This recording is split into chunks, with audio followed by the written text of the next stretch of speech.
Got your attention, didn't I? Actually, 100 miles per gallon is the goal of this project. This video is the first of several about that project.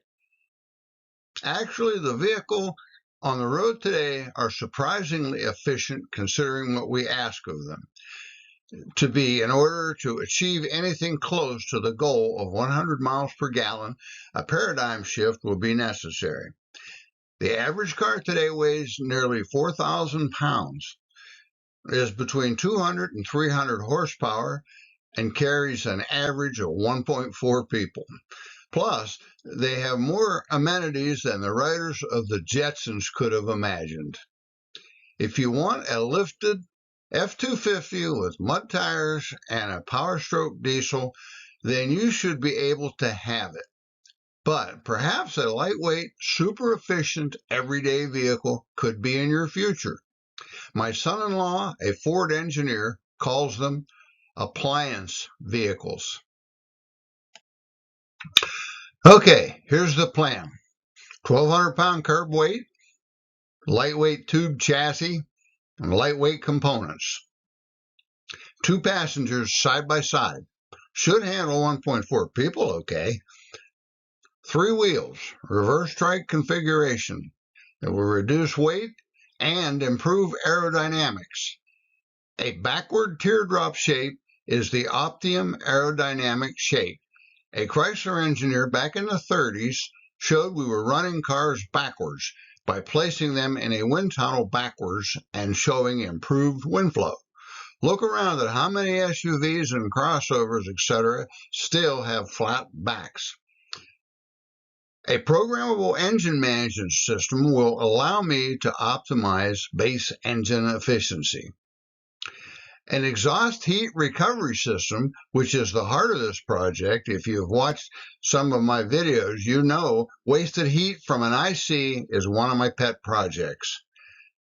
And the main objective of this project, which is a heat recovery system, is to produce hydrogen to supplement the fuel for the internal combustion engine.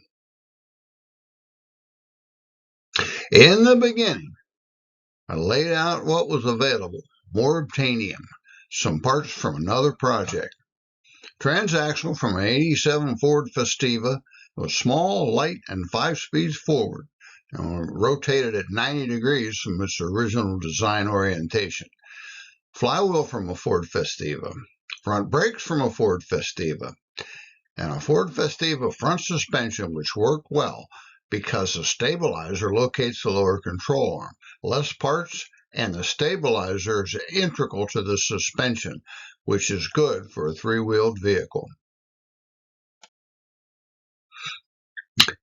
Found a 95 Ford Aspire engine. Fit the Festiva transaxle, but it was fuel injected. Just what I was looking for. Use the Festiva short axle. Why cut if I don't need to? Before the comments start flying, I know I will need to lock the differential. I ordered a length of 1-inch keyed shaft. Dug a wheel out of a pile in a junkyard. It had the offset I needed. Found an angle drive online. Perfect. Had a pile of tubing from a failed canopy. Light, strong, plenty of it. Began to frame in the chassis.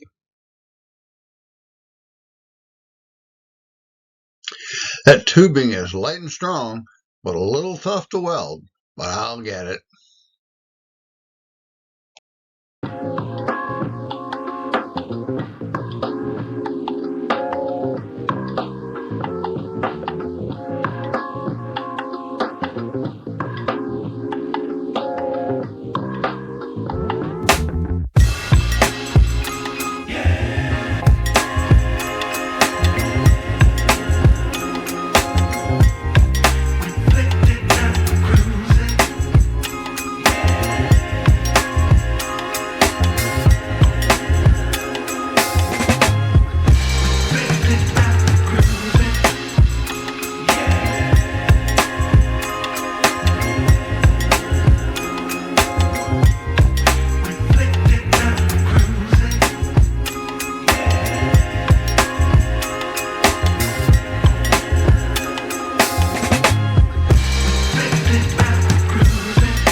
enjoyed part 1 of building a 3-wheel Autocycle from scratch.